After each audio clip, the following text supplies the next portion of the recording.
FM Abuja. Time check, it's exactly 9 minutes gone past at the hour of 5 p.m. on your super duper number one radio dial. My name is Franklin Omakudu Imona, but you know me as the finest uncle talking sports in the capital city and beyond. The one you love to call Uncle Fine Boy. Yes, I am that one that connects you to all the trending stories making run in your ever exciting, busy, swaggerlicious world of sport. The transfer market is officially open. The season ended, but the footballer never goes to sleep. And it is not good times. In fact, it is a war. It is a bass goals going on in the camp of the Super Falcons. Super Falcons, I beg your pardon.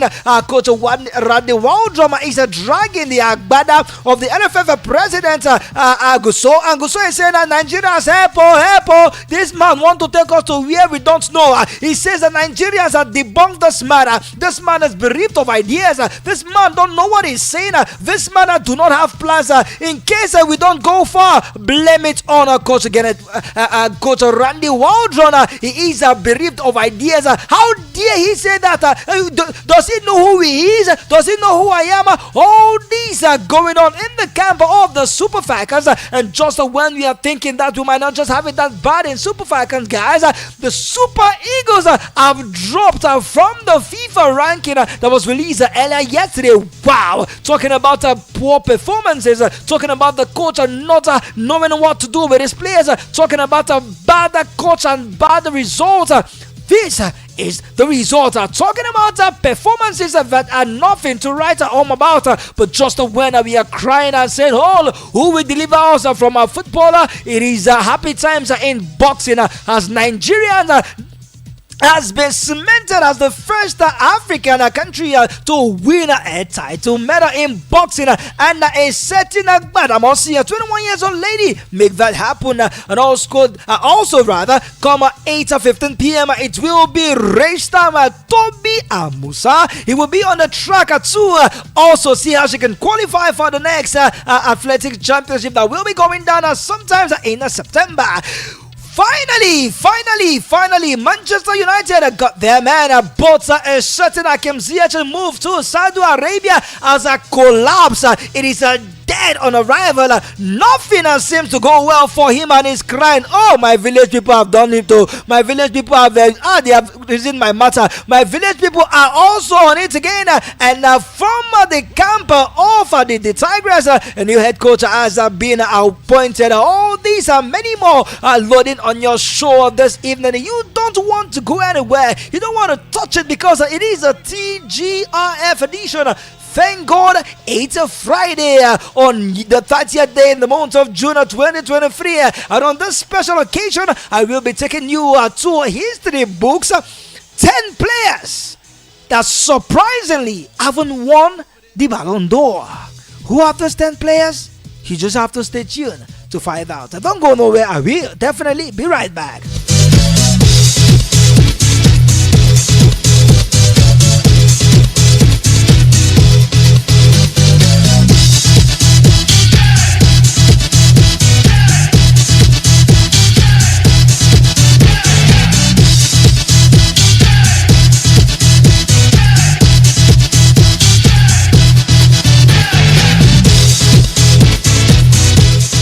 Let's begin from the camp of the Super Falcons. As the Nigerian Football Federation have said that the Super Falcons coach Randy Waldrum displayed is a glaring deficiency in the list of players invited to participate in the 2023 FIFA Women's World Cup.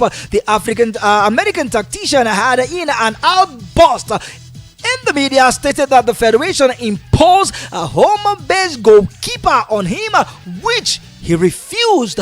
Remember that Coach Randy Waldrum released a list of 23 players that will prosecute the World Cup for the Super Falcons and to represent Nigeria in the 2023 FIFA Women's World Cup that will be going down come the 20th day of July then to the 20th day of August. Reacting at the NFF revealed that the American tactician made some errors in his final list of players invited for the World Cup. They however advised him to concentrate concentrate on the task ahead, we have to first ask when the European season ended, the man wanted a 2-week camping for only home-based professionals, which he already gave every little consideration to in as a professional list. Like 2 weeks ago, he released his final list of 23 players, meaning there are absolutely no need for any camping for home-based players again, except to simply waste resources.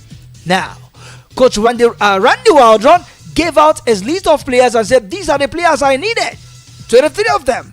But then the NFF have come out to say that this man requested for a 2 weeks camping, that's 14 days now, for only home-based players. What do you want to do with them? What? You already have your list? To which the NFF okayed, but then you need more. Now, speaking further, instead of admitting his glaring deficiency, there's something shutting his mouth off. He's there shouting and making noise and ranting. Oh wow, this is huge. And also, he knows if you not have Rashida Ajibade and Alimatu Ainde, the two key players for the opening match against Canada, yet he left out the home-based player, talking about the Canadian, talking about Ngozi Okobi and Regina Otu from the group. Now, according to NFF, these players are experienced and also as good as Rashida Ajibade and, of course, Alimatu Ainde. The NFF felt it would make more sense for the 23 players to go straight to Australia and camp for 15 or 16 days, acclimatizing to the weather and the condition of the place. On the issue of home-based goalkeeper, it was revealed that Waldron never invited a home-based goalkeeper for grooming during the FIFA window for international friendlies. Now hear this. The NFF wanted him to groom at least one home-based goalkeeper, like Chiamaka Nadozie, just the way she was groomed.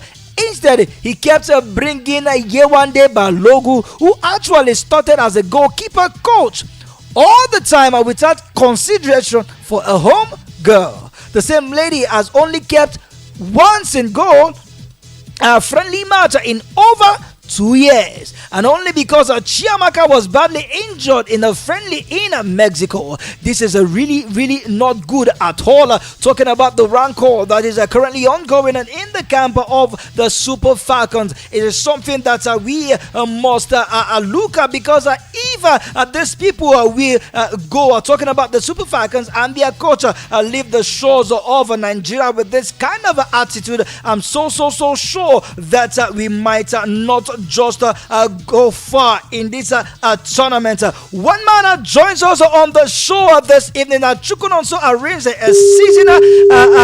a season sport analyst from all facets, and he joins us on the show live. Good evening and welcome to the show, Mr. Nonso, the Sport Bishop. Thank you very much for having me. It's good to be part of the show again, and great to talk sport. Thank you. All right, good to definitely have you join us on the show. But meanwhile, hearing what the coach has done, talking about Coach Randy Waldron and the NFF president, it's been a lot of buzz going around. What's your take on this one, the Sport Bishop? It's very clear, very simple. We need to call it what it is. It tells us that, when everything is working in good systems, nobody can say anything. Where was his efficiency 3 years ago when he was employed? Where was his efficiency? Less than 6 months, a year, Bishop became the president of the NFF. All of a sudden, there's a misunderstanding, and the NFF tags him inefficient. Oh, wow. And that is my big question. So what's the problem? He came out to make an interview far away in the United States, saying that the NFL wanted to take a home-based goalkeeper so that he could groom. And he refused because he do not know the keeper, and he does not know, the girl has not been able to practice. He wants to go to the World Cup. The players that he knows that can not only play at the World Cup, but do well to get past the round of 16, one of the position they their best position ever at a World Cup. He also said that the players are not fully motivated that they not be paid some amount of money, and that is why they don't give their pay. Even mention that before the third place match against Zambia, the players were already about to go on riot. There was lack of pay. They had to calm them down for them to play that third place. Though they lost, they had to intervention that enabled they play that third place game. And all of a sudden, the NFF now decided to tag him inefficient for making the obvious statements out, saying that they knew it was not going to happen Saturday. And of course, Alimatu in the first game, and they did not go with the team 0-2 and go to Okobi. True. I am not a fan of the team 0-2. I don't think she's good enough to play for the national team. I think the big news that we discussed earlier on this show is the lack of, because Okobi is our most creative player, which I must say. But for them, I don't know how good she is for NFF. I don't think she's what she can listen to the many of the midfielders in that team at the moment. But it tells you too, this is coming less than 20 days. 20 days, that means out to the World Cup. Yes. It's a big fracas NFF and the coach. I keep asking. NFF called it inefficient. Okay. That list he released, we did not pass the technical committee, but you don't look into that list and say, okay, you don't know vet that list because it was handed to FIFA. Why didn't they not see the efficiency before calling him out inefficient? Two, if they had not paid the players after the semi-finals, would they not come out and say they did not play, they paid the players, they did not pay the players? It shows that they did not pay the players. They didn't talk about it. He's saying the truth. And then they're talking about carrying the homegrown goalkeeper to nurture. Please, is the World Cup a learning curve? Not at all. Not at all. Is it a learning curve when you nurture players? Is some of the best legs are taken to play? What about those days when the World Cup only had 18 players? Or when the World Cup only had 21 players? You don't want to take some players to nurture. Look at now, the list have been increased to 23 and 25 for like the last pre-COVID era. Let's call a spade a spade. It's simple. We are not ready for a World Cup. I'm not a fan of Randy Waldrum, but I'm a big fan of him calling the NFF out. Imagine 20 days to the World Cup, Frank, fine boy. Let me sincere. 20 days to the World Cup. The guys have not begun their camping. I don't know if not talking about that. Now, one of the situations that the NFF actually complained about the coach was that he requested for 2 weeks camping for home-based players alone. Haven't submitted the 23 list of players he wanted. Now, if you said he submitted it in week, I let the statement, Frank. They said he submitted his list 1 week after he asked for a 2 weeks campaign. For the home-based players alone, and the NFF saying that that is only but waste of resources. Let me sincere, fine boy. All right. Let's call it what it is. See, a man called for a camping for home-based player for 2 weeks. He rejected the offer and said there's no money. I cannot do it. And then he leaves a list of foreign-based players. And I say because of he wanted to waste money. Who told you we have not picked players from the home base? If they are camped. He did not come, so he does not know them. So he picked the players he knows. Don't forget the list was released 1 week after he has asked for a 2 weeks campaign. But the NFF declined him. When he go to a World Cup with players he does not know, thankfully when he goes to stay in Nigeria, he doesn't stay here. He's going to America, he goes to America. Don't forget, I was one of people who threw a jab at Brandy. But not telling the super that took place in Exactly. Why Jose Pesero was there? He was absent. Absolutely.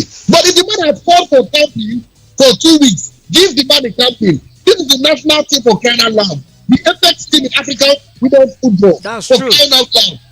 Zambia is training. Cameroon is training. South Africa even say with their foreign base over a month. Now, after the season ended, the camping immediately.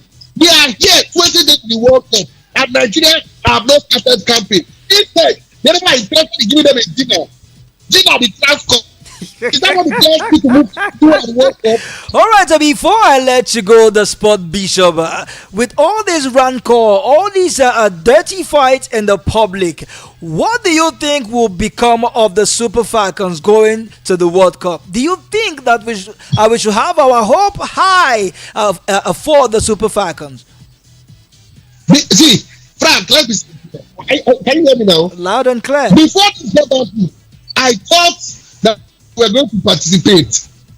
I just come back, sightseeing, view Australia and its best authority, and then come back home. But with this, it could be a booster for the players to keep the NFF wrong. He called up are behind the coach. I listened to Oshola, I listened to the other players he called up who were talking about how the coach is trying to groom them. So they could have an extra motivation, to put the NFF wrong that this man is not the team. You get? So I still don't have much hope on this team, Frank. But man, let's be sincere, guy. With what has played out, lack of camping till now, players being owed backlog of salaries till now, NFF having a go at the coach, calling him deficient till now, and the coach also having a go at the NFF, and they're then trying to impose a play on him. But Frank, I'm happy. For the first time, a coach has put in front of the NFF, so I will not take your player. Thank you very much. If we can have Joseph Pesero have that kind of guts and mind, they tell the NFF, see, I will not take your player. I will stick to players that I know. I will stick to players the players that I have worked with, that I have trained with. If we can have Pesero do that, don't forget. Let me take you back to a transfer window back. Then we had to play the game, play it in Liberia. Pesero told her that he called up 19 home-based players, 19 foreign-based players, I beg your pardon, because the NFF could not afford having 23 of them coming at the Super Eagles level. So he had to mop up the 23 with home-based players who did not kick a ball. I repeat, he not kick a ball in the full 90 minutes of that encounter. Oh, wow. So, Frank, why did you invite him in the first place? This is really something that if we can go on and on and on and on, and we will not get to even a destination. But hopefully, come tomorrow, we will have enough time. Probably when we return from a Transcorp Hilton, and probably there we will see, definitely. You are laughing. I will be there. I will be there to see how I can cheer the girls up, because they are fellow Nigerians like myself, despite the rancor that our sport administrators have exposed these amazing women to. Well, hopefully, we pray that the Nigerian resilience takes them for that. But I know Nigerians are not optimistic, to be sincere with you. No Nigerians are optimistic, but if they can go as far as getting us to the quarterfinals, a good outing, and that's not going to take it. So we pray for the best. But I tell you, man, we can still hope for the worst. All right, then thank you, Sport Bishop, for joining me live on the show. And despite you being under the weather, the fire that you brought in was quite excellent. I hope we have you come out from this long injury and get back on the field of play while we talk sport on a Voice of the People 96.1. Thank you very much. Thank you very much. You're welcome. All right, as you're tracking other stories are making run in the world of sport, let me let you know that our own darling Super Eagles lost more places. Talking about the FIFA award ranking that was dropped later yesterday. It was not something that we should share, but we have to say this is what happens when we are not doing well. The latest ranking release on Thursday saw the likes of Morocco, Tunisia, Algeria, and Egypt dominating African top 5, with Nigeria Super Eagles dropping to 6th place. The 3 times African champion was ranked 39th in the world and 6th on the continent of Africa. Now, let me go back to giving you the top 7 teams in Africa. Talking about African football, in number 1 sits Morocco. Morocco sits number one. Yes, both of their 13 in the world. Most ranked African team, 13 in the world. It tells us how far we are in the world of football. Talking about dominating with other sport brand. Number 2 is Senegal, sits at number 18 in the world. Number 3 is Tunisia, 3rd in Africa, 31 in the world. Number 4 is Algeria, 32 in the world. Egypt sits at number 5 with 34 24th place, I beg your pardon, in the world. And number 6 is your own, my own, our own Super Eagles of Nigeria. They are ranked 6th in Africa and 39th in the world. Cameroon sits at 7th position with 43 in the world. The Super Eagles, of course, it is their worst ranking since 2015. Let me just hold it there. Because it is something that is quite not nice. Talking about their worst ranking since 2015. And if you do your calculation right, you know the two head coaches of the Super Eagles that have stayed this long, they are foreign tacticians. Alright, let's go to much more cheering news as a Nigeria 21 years old boxer Adijata Gbaramosi stunned a Zimbabwe patient Mastara in a keenly contested bout to win the African bantamweight title. The 2018 Youth Olympic silver medalist dominate the fight despite Mastara trying to nullify all the attacking threats of the Nigerian. Gbaramosi proved her superiority in the 5th round as she knocked out Mastara to the surprise of the crowd. With the victory, Gbaramosi emerged as the first Nigeria to win an African boxing title. The first Nigeria to definitely achieve this feat. She's just 21. Talking about the power of fufu, the power of amala, the power of eba, the spirit of the can-do, spirit of an average Nigeria. Gbaramosi have put a name and of course a Nigeria on the continental map, being the first Nigeria to win a title in Africa. Alright, let's delve more into basketball from the home scene as a Nigerian Basketball Federation, the NBBF, has appointed a former national team player, Reda Wakama, as the new head coach for the Tigers. NBBF confirmed her appointment in a statement on their website on Friday. The Nigerian Basketball Federation, NBBF, has engaged coach Reda Wakama as head coach for the Team Nigeria national women basketball team for 2 years. Coach Rena Wakama was a former Nigerian national team player and currently in the assistant coach at Stony Brook University as head coach. Wakama was a 4-year later man at the University of Western Carolina and played professional basketball in the United Kingdom. In addition to playing for the senior Nigeria national team, she received a bachelor's degree in therapeutic recreation from Western Carolina in 2014 and an MBA from Manhattan in 2019. She is an indigene of River State in Nigeria. Talking about from the water side, great talent, of course, emerging from the South.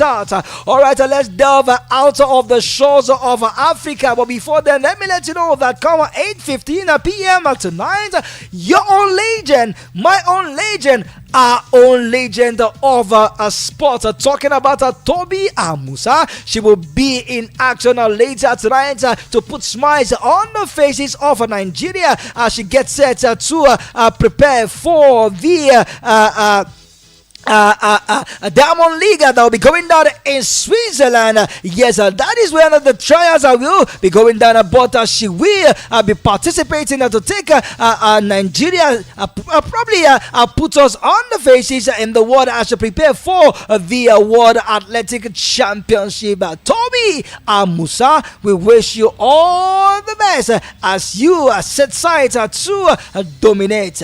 The Ogun State born hurdler and sprinter who is also the current African and Commonwealth champion in the women's 100 meters hurdle won last season's Diamond League final in a time of 12.29 seconds. Alright, Abuja, let me take a breather, pay some bills. Definitely I will return, and by the time I return we will cross over to the foreign scene as the transfer market will officially open come tomorrow. Yes, it is open. Some players are making transfers. Some have been unveiled. But come July 1st, it will be officially official as the transfer market will kickstart. But that in Saudi Arabia has, of course, opened a long time ago. But that of European football, it will get set to come tomorrow. Until then, let me pay this bills. I will definitely be right back. Don't go nowhere.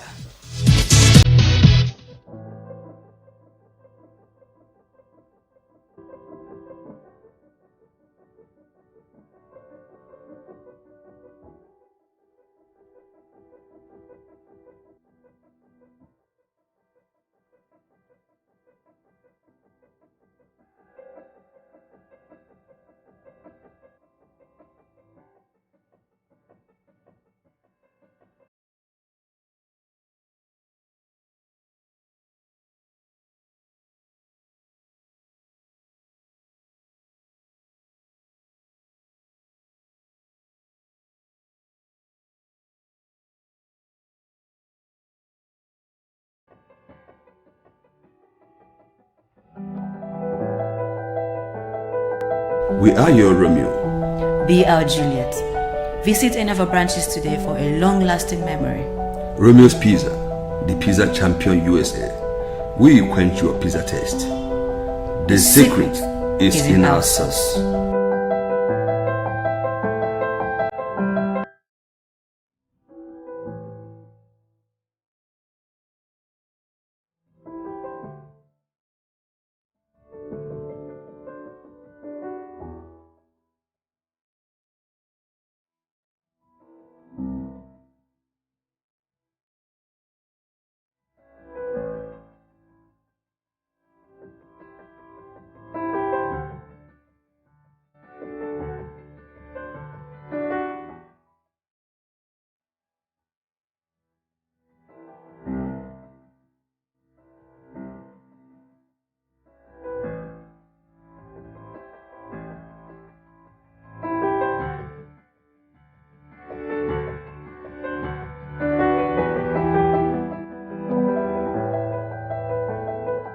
We are your Romeo.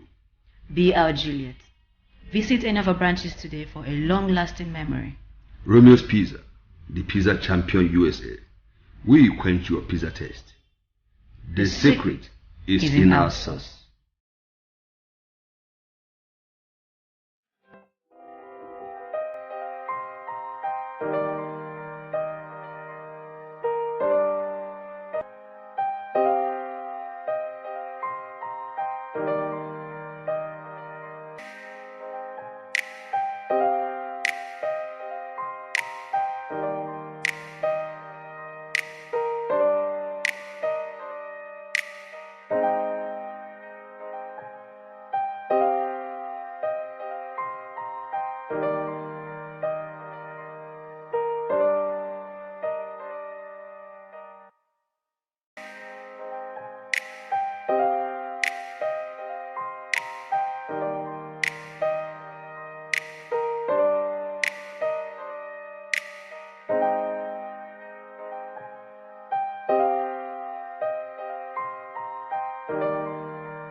Listening to your favorite station, Voice of the People, 96.1 FM, Abuja. And also, be law-abiding, stay out of trouble, crime, courtesy, and other vices, and be that champion. Pukakov is all about you.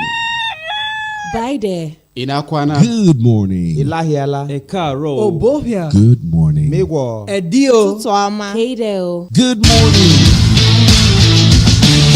On Sports Lounge, the best of tennis, athletics, basketball, golf, Formula One, cricket, rugby. Strap on your helmet and get ready to face off. Cycling, boxing, and the king of them all, football. Kevin De Bruyne! Sport Lounge. Every weekday from 5 p.m. on Voice of the People 96.1 FM, Abuja. Sport Lounge. Your perfect guide into the world of sports. Alexander-Arnold, Van Dijk round the back. Henderson can retrieve this. Lifted in by Henderson.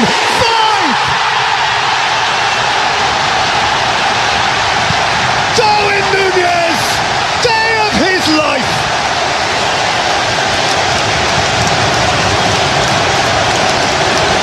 A story quite unforetellable.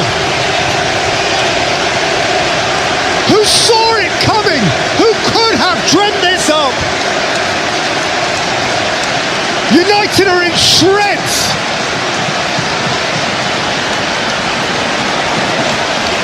And they depart. Intolerable. Inconceivable. Jones, Salah, he wouldn't, would he? Salah's rolled it in. Firmino! Bobby, 7, heaven! It's madness. These now are crazy numbers. Liverpool, utopia. An unimaginable zenith for Manchester United. A crushing nadir. Inexplicable, illogical, irrational. Scarcely digestible, barely conceivable. A story at Anfield of restored faith, restored verve, restored appetite. That is Liverpool as you remember them, and that is Manchester United as they would rather forget. Gakpo 2, Núñez 2, Salah 2, Firmino to put the cherry on the icing on the richest of Liverpool cakes. When you woke this morning, this was not even close to your thought process. It happened, Rebecca. It actually happened. 7.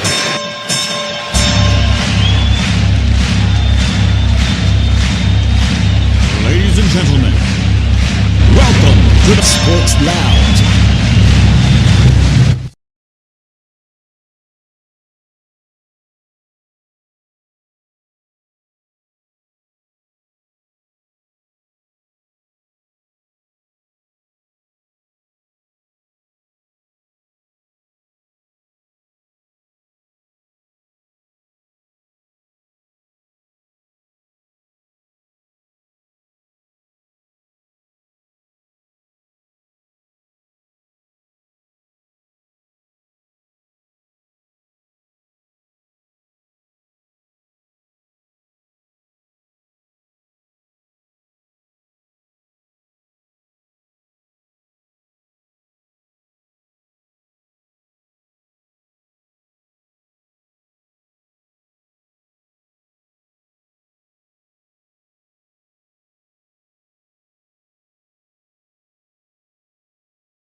Of June of 2023. It is the TGIF edition. Thank God it's a Friday. Come on, you can also connect to me on 070-0010-961-961 070-0010-961-961. That is the studio line. You can connect to me on also on WhatsApp. You can also connect to me with the number. If it's a voice note you want to drop, if it is a text message or a WhatsApp message, be rest assured that it will be read and everybody will definitely hear your take. Alright, let's get back into the world of sport as we delve out of Africa and talk international sport. Talking about England let's talk of football. Morocco international Hakim Ziyech, 8 million euros move to Saudi Arabia side. Al Nassr has collapsed. Wow. This is not the kind of news the family of Hakim Ziyech will want to hear. This is also not the kind of news that Chelsea, who has made about 213 million euros from massive clear out of their players, including the move of Mason Mount to Manchester United. Now, according to sources at Al Nassr, Ziyech could not agree final terms over a 3-year contract. It remains to be seen if the club will reignite their interest later in the transfer window after club officials were left disappointed amid reports of a failed medicals. Ziyech remains a surplus to requirements at Stamford Bridge and could return to frustrate the players, frustrate the coach, I beg your pardon, talking about his non-inclusion in the team.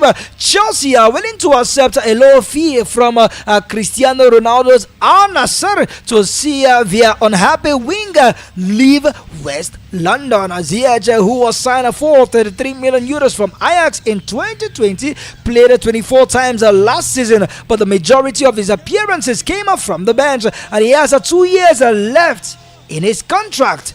Wow. This can be something that one don't want to hear. Talking about failed medicals and players and club unable to reach a certain agreement concerning what the players will earn.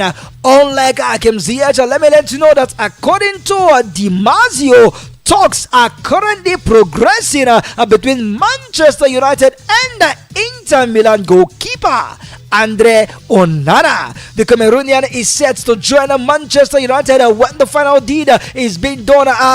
Personal terms as well are agreed. Onana will fly if all things go to plan by Monday to conduct his medicals, and when he passes that, he becomes the #1 goalkeeper for Manchester United. He will link up with his former coach Erik ten Hag during their trophy-laden stay at Ajax.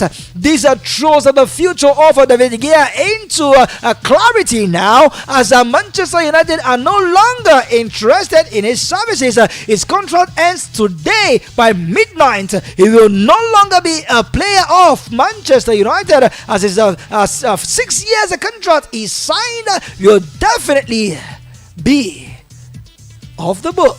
Recall that David De Gea is currently the highest paid goalkeeper in the EPL and the highest paid player for Manchester United with a £375,000 a week wage.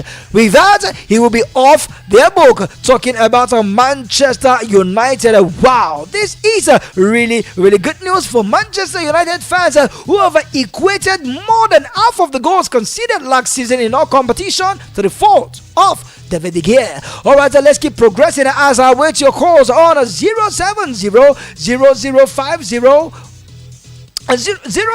I beg your pardon. Let me go over it again so you are not left out. 070 0010 961 961 070 0010 961 961. That is the studio line. You can reach me on, and of course on all social media handle, from Twitter, Facebook, Instagram. We are VOP961 Abuja, VOP96.1 FM Abuja. Check us on all social media handle. We are there. Currently, we are live streaming on YouTube. Go to YouTube, and there you will see the face of the finest Uncle Talking Sport in the capital city. The YouTube handle is still VOP, that's Voice of the People, 96.1 FM. Abuja. Like, comment, and share, and do not forget to subscribe on our YouTube channel to get more of our Visa Sporting stories. Alright, so let's get back as I take this caller from a caller. Hello, good evening, and welcome to the Basilica. Hello, good evening, are you there? Oh, it seems that call dropped. I keep calling on a 09 070-0010-961. We were there to definitely take your calls on that line. 070-0010-961. Alright, let's get back to more trending stories making run in the world of sport. Liverpool forward Fabio Carvalho has completed a season-long loan to RB Leipzig. Jurgen Klopp wants the 20 years old to gain more experience after making just 22 appearances in all competition last season, starting only 7 games. The Bundesliga club has wanted to sign the Portuguese winger permanently, but there has been no option to buy a clause inserted in the loan deal. Very good one, because when he goes there, get more experience, he will definitely be back to do more damage for Liverpool's opponent, as he said, to definitely get more exposure. Alright, let me let you know that Paul Torres has officially joined Aston Villa, while Spurs, Tottenham Hotspur and Højbjerg are open to a summer transfer. Talking about Atletico Madrid, who are interested in signing the Tottenham Hotspur midfielder Pierre-Emerick Højbjerg, and Spurs are open to the offers. There has not been a contact between Spurs and Atletico or any other club, but if the right offer comes, Tottenham will be willing to sanction Højbjerg move.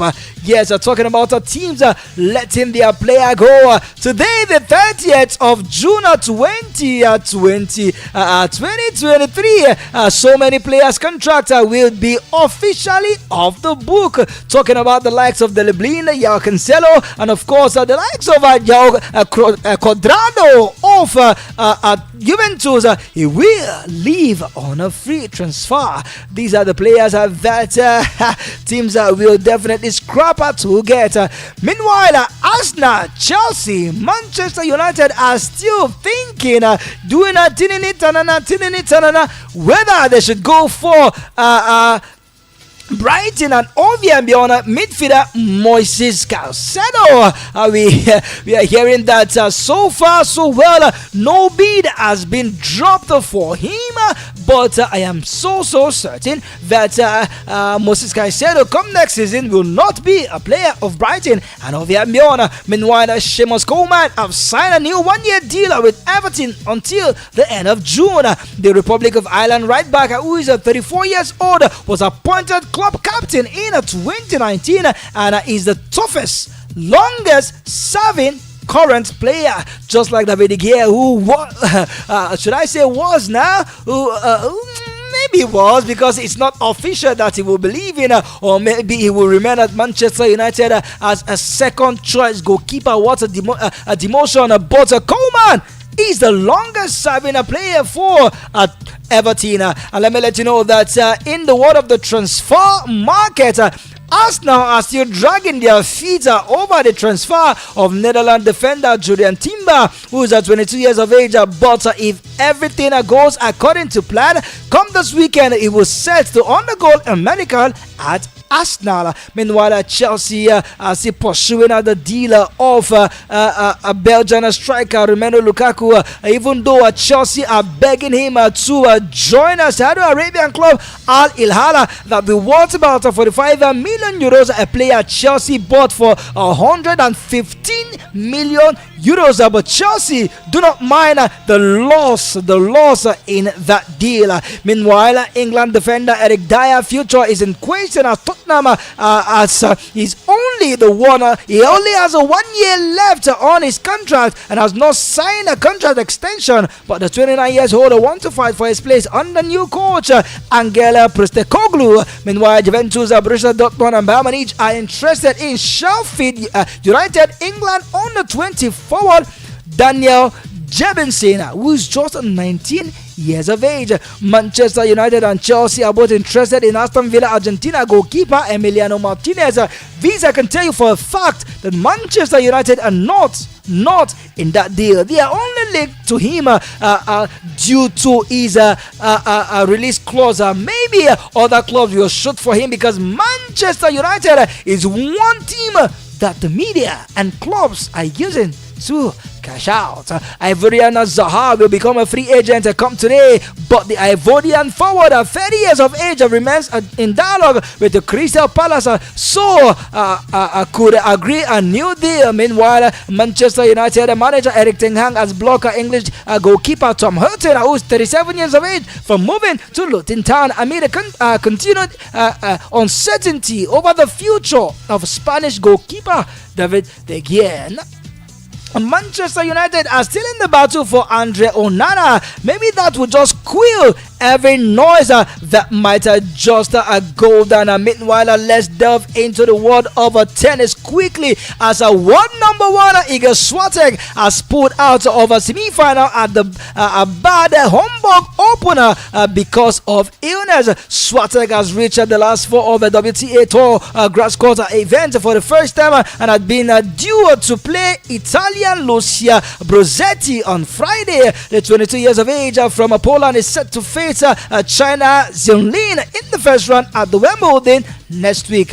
Wow, been here at this time, it is something that it's not really nice. Meanwhile, Gokukov lost in straight sets 6-3, 6-3 to fellow American Madison Keys in the semi-final of the ongoing Eastbourne International. Keys will now face Russia Daria Kasakina, I beg your pardon, who beat Camila Georgia 6-2 7-5 in the finals on Saturday. The win was Keys' first ever over a top 10 player on grass, while she beat Angelique Kerber to win a 2014 tournament in Eastbourne. And finally, in the world of tennis, a two-time champion Andy Murray will face a fellow Briton Ryan Peniston in an eye-catching Wimbledon first round match.